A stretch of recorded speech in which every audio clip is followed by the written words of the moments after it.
안녕하세요. 대형 멘토 신범철입니다. 오늘 알아볼 기업은 야스고요. 야스에 관련된 이슈는 어떤 것들인지 한번 같이 살펴보도록 하겠습니다. 일단 야스에 대한 사업 분야를 살펴보게 된다면 OLED 장비 중에서도 가장 중요하다고 할 수 있는 증착기와 증착원에 대한 사업을 하고 있죠.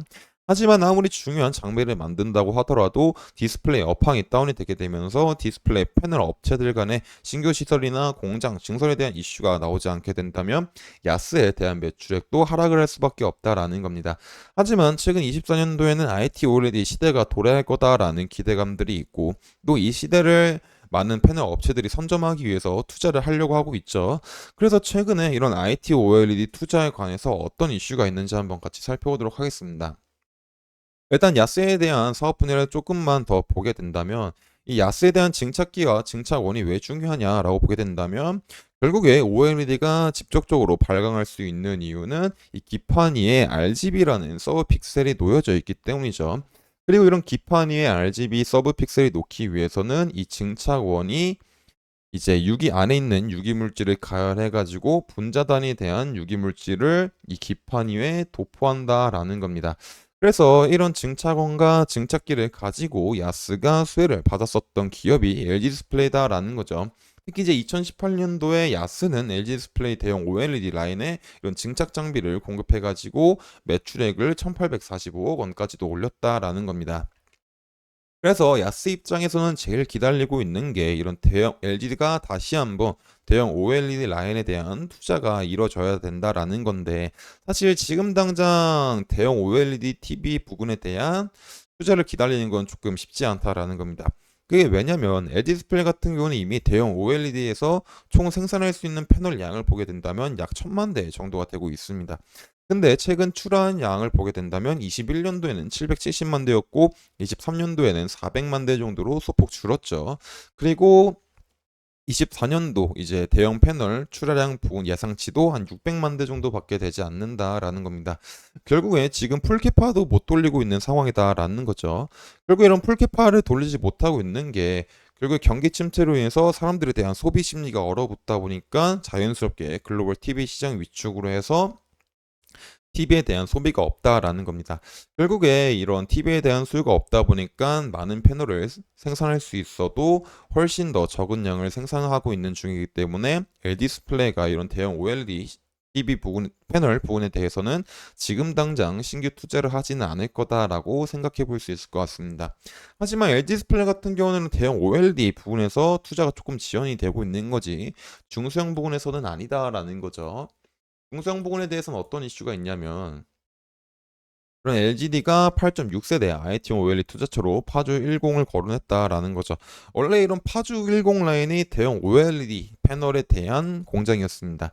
근데 LGD가 이 파주 10 라인 여분 공간 안에 이런 8.6세대 IT용 OLED를 시설을 마련할 거다라는 기사라고 보시면 될 것 같습니다. 그래서 이 기사를 보게 된다면 최근에 LG 디스플레이가 8.6세대 IT용 OLED 투자 계획 및 그림이 구체화되고 있다라는 거죠. 그래서 이르면 올 하반기부터 파주 소재 P10 라인에 투자를 집행할 수 있다라는 겁니다. 그래서 이제 뭐 추가적으로 살펴보게 된다면 이제 뭐 올 하반기 중에 뭐 파주 10의 부대 설비를 반입할 가능성이 유력하다라는 거죠.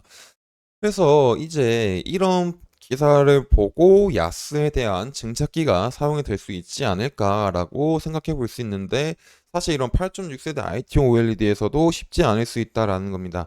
왜냐면 LG 디스플레이가 이런 파주 10 라인에 IT용 8.6세대 OLED 투자를 하는 거는 향간에 이제 애플에 대한 수혜도 볼 수 있기 때문이죠. 근데 이런 애플 같은 경우는 이런 증착기 부분에서 조금 까다롭습니다.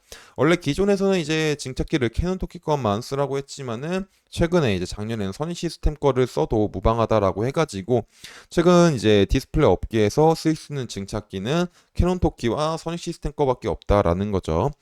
그래서 LG 디스플레이가 이제 앞으로 이런 8.6세대 OLED 라인에 생산하는 패널을 통해서 애플에 많이 공급을 하게 된다면 어쩔 수 없이 애플 요구대로 따라야 되기 때문에 LG 디스플레이는 캐논 토키 아니면 선 시스템에 대한 증착기를 사용할 수밖에 없다라는 겁니다. 그래서 이 부분에 대해서 야스에 대한 증착기는 조금 약간 수혜를 못 볼 수 있는 상황이죠. 그래서 이제 야스 같은 경우는 이 라인에 증착기보다는 증착원에 대한 수혜를 기다리는 게 맞다라고 생각해 볼 수 있을 것 같습니다. 그래서 다시 정리를 하자면은 LG 디스플레이 같은 경우는 이제 지금 당장 대형 OLED 부분에 대한 투자를 하지 않을 거기 때문에 야스는 대형 OLED TV 패널 부분에 대한 증착기 수혜는 조금 이제 시간이 걸릴 수도 있다라는 거죠. 그리고 8.6세에 대한 투자가 이루어진다고 하더라도 LG 디스플레이는 이 시설을 가지고 만든 패널을 애플에 대한 수혜를 기다리고 있기 때문에 이제 애플에 대한 요구 조건을 만족시켜야 된다라는 거죠. 그리고 애플 같은 경우는 사용할 수 있는 증착기가 캐논 토키와 선 시스템밖에 없기 때문에 LG 디스플레이가 이 증착기로 야스를 선택할 경우의 수는 조금 작다라고 생각해 볼 수 있을 것 같습니다. 그래서 야스 같은 경우는 이 시설의 증착기 말고 증착원에 대한 수혜를 한번 기다려 봐야 된다라는 거겠죠. 그래서 이런 부분들이 실제로 이어질지 말지 제가 지속적으로 확인해 보도록 하겠습니다. 그래서 주가를 한번 살펴보도록 하겠습니다.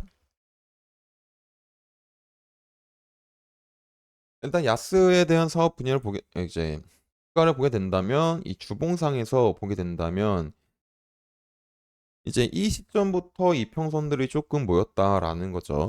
그러니까는 어떤 시나리오 측면에서는 이런 박스권 부분을 생각해 볼 수 있을 것 같습니다. 그래서 지금 이 상승을 하고 있다 보니까 이 박스권 상단 부근까지 상승하게 된다면 여기서는 이 매물대들이 많다 보니까는 눌릴 수 있는 상황이 마련될 수 있다라는 거죠. 그리고 다시 이렇게 급등을 하게 된다고 하더라도 이평선 자체가 모여져 있어서 추세가 없기 때문에 추가적으로 17,500원까지 상승하기에는 조금 무리가 있다라고 생각해 볼 수 있을 것 같습니다. 그래서 지금 당장 상승 시나리오는 주봉상에서 이 박스권 상단 부근까지 생각해 볼 수 있겠죠. 그리고 이제 이 박스권 상단 부분까지 도달을 했다가 매물대에 눌림이 왔었을 때 이런 11,000원, 1,500원 부근을 잘 지켜주게 된다면 다시 한번 소폭 반등을 하는 상황이 만들어지지 않을까라고 생각해 볼 수 있을 것 같습니다. 그래서 이제 그림을 그려보면 이럴 것 같아요. 하나, 둘, 셋 하고 그 다음에 이런 12,500원을 돌파하는 캔들이 나오게 되면서 추가적인 반등으로 약 17,000원 부근까지 이런 시나리오. 하지만 이렇게 상승하다 눌렸을 때 만원 부근을 이탈하고 최종적으로 이런 8,000원 부근들을 이탈했을 때는 어느 정도 하락에 대한 리스크 대비는 조금 해야 될 것 같다라는 겁니다. 그래서 지금 야스 같은 경우는 큰 상승을 바라보기보다는 주봉상 박스권에 대한 상단 부분 정도만 생각을 먼저 해야 되지 않을까 싶습니다. 그래서 이런 부분들은 제가 지속적으로 확인할 예정이다 보니까 야스에 관심 있으신 분들은 제 영상을 시청해 주시면 감사하겠습니다. 이상 대형 멘토 신범철이었습니다.